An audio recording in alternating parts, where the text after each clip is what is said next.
Hi everyone, thanks for joining me for another junior high take and make craft tutorial. This week we are making bookmarks out of envelopes and washi tape. You have enough for probably 8 or 10 bookmarks, and you have washi tape and a glue stick. The only thing that you don't have in your kit are scissors, a ruler, and a pen, and you'll see why you might need to use those. You don't have to necessarily. So like I said, we're making these bookmarks and we will get started. So you can use any envelope. I was given a whole bunch of these, so that's why we're using those. But you can reuse some envelopes. This one already had an address label and it wasn't used, so I glued it down and I can use this now. So the first thing you want to do, I don't like licking envelopes because I don't know what's on them, so I use a glue stick. So you do want to glue that flap down just so you can get a complete envelope. And if you're only going to use these two corners, you don't necessarily even have to glue it down, but this just gives you a nicer, gives you an option. So on this side of the envelope, you'll see it has a corner, these marks. So that's what we're going to use. We're going to use this side to draw the mark on it. You do need it to be a triangular shape. So that's why I said, you know, if you have a ruler, it would help. I'm going to put something under it so I don't go over my tablecloth. And remember to cover up your surface. So just draw that line. Now I have made these bookmarks before I've cut something off. So I've just started decorating it, and then I've also cut them off and then decorated. So sometimes I really think it's easier if you cut it off first, because that gives you a nice base to build up from. So you can start it on this side, and if you want to go from the top, then it's nice because it's at a little point and you can start from there and up, or you can start from the bottom and work up. I'm going to start from the bottom, and I do like patterns, so let me find my other rainbow. So I have a piece of rainbow right here. Oopsie, it's not big enough. Here we go. It's a little harder to do it kind of up in the air. It's much easier if you have a flat surface to lay it on. But here we go. Like I said, if you start at the bottom, you have that nice straight edge. And you do want to make sure you go over on each side. And the nice thing about this washi tape is it peels up very easily if you've made a mistake or you don't like it and you want to start over, or you just want to bring it down a little bit. Okay, so there's our bottom. Then, let's see, I have a different color rainbow to put on there. And you can overlap them a little bit. Everybody has different widths in there. This is a little thinner, this is wider, obviously. And then this package is really, really thin. So everybody does have a few different widths in there. And if you are working with your sibling, then you have some extra ones to choose from. So you kind of lucked out if you have a sibling that's also participating. And it's so much easier if you can lay it down on the surface. And then the tip right up there.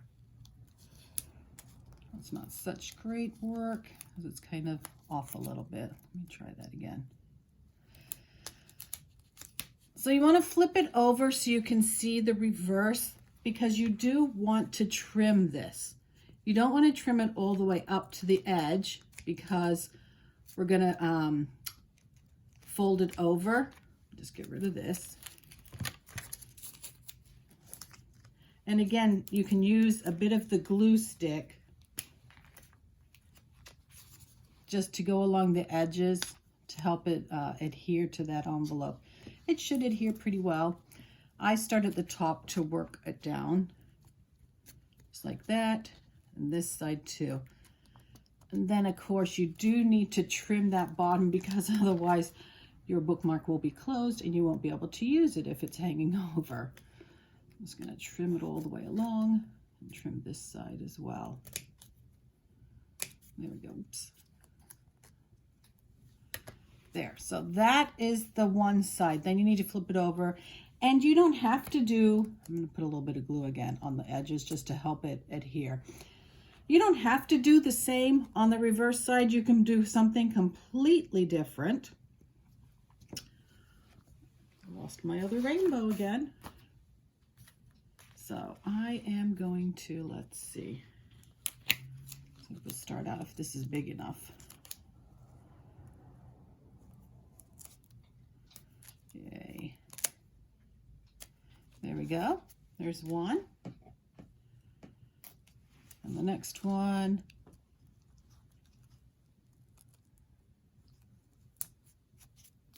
I feel like I should be talking more. Here it is.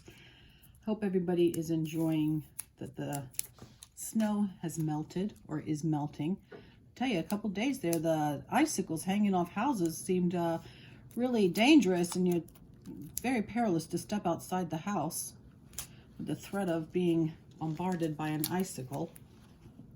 I'm going to top it off right there. Now, this one, you do need to trim right up to the envelope because you don't want to fold over because it would look messy. So don't cut the envelope, be careful. So otherwise you won't have a bookmark, it'll just all be open. Of course, you could glue it or tape it with some clear tape if you accidentally do cut the envelope. And I put the glue on the other side too, just so you can, you know, squeeze it down and make sure it adheres properly. And there you have it. Simple, glitzy bookmark. And it just goes on the corner of pages like this. So when you're finished reading and you want to mark your page, just pop it over the corner. Because, you know, we hate when, if you're a book lover, to see a page turned down, that just hurts your heart to hurt that book. So please use a bookmark. If you're like my sister, she will take, if the book has a dust jacket, she'll just wrap it over where she's left off reading. That's kind of her bookmark. So there are a couple books I would like to share with you this week. This first one is Millionaires for the Month, and it was written by Stacy McAnulty. And this book is about Felix Reynolds and Benji Porter, who were never supposed to be field trip partners. Felix is a rule follower. Benji is a rule bender. They're not friends, and they don't have anything to talk about until they find a wallet. A wallet that belongs to tech billionaire Laura Friendly. They're totally going to return it, but not before Benji borrows $20 to buy hot dogs. Because $20 is like a penny to a billionaire, right? But a penny has value. A penny doubled every day for 30 days is, amazingly, $5,368,709.12. So that's exactly how much money Laura Friendly challenges Felix and Benji to spend. They have 30 days. They can't tell anyone, and there are lots of other rules. But if they succeed, they each get $10 million to spend however they want. Challenge accepted. They rent cool cars, go to Disney World, buy pizza for the whole school, and that's just the beginning. But money can't buy everything or fix every problem. And spending it isn't always as easy and fun as they thought it would be. Would you accept this challenge? Could you spend $10 million in a month? Well, $5 million to get that $10 million. Read this book and find out if they do, and find out what problems they have to overcome. This book is at the library, so you can phone or go online and request that book. And another one I wanted to share with you this week is The Highland Falcon Thief, written by Maya Gabrielle Leonard. And this book features Harrison Beck, who is reluctantly joining his travel rider Uncle Nat for the last journey of the royal train, the Highland Falcon. But as the train makes its way to Scotland, a priceless brooch goes missing, and things suddenly get a lot more interesting. As suspicions and accusations run high among the passengers, Harrison begins to investigate and uncovers a few surprises along the way. Can he solve the mystery of the jewel thief and catch the culprit before they reach the end of the line. You'll have to read it to find out. So those of you who love mysteries, this book is for you. It involves a train, journeying through Scotland. What is not to love? So those are my books of the week. Thanks for joining me. Hopefully you'll join me again next week when we will be making a St. Patrick's Day craft, little rainbow in a jar. Until then, stay warm if you go out, enjoy the sunshine, and take care. See you next time. Bye-bye.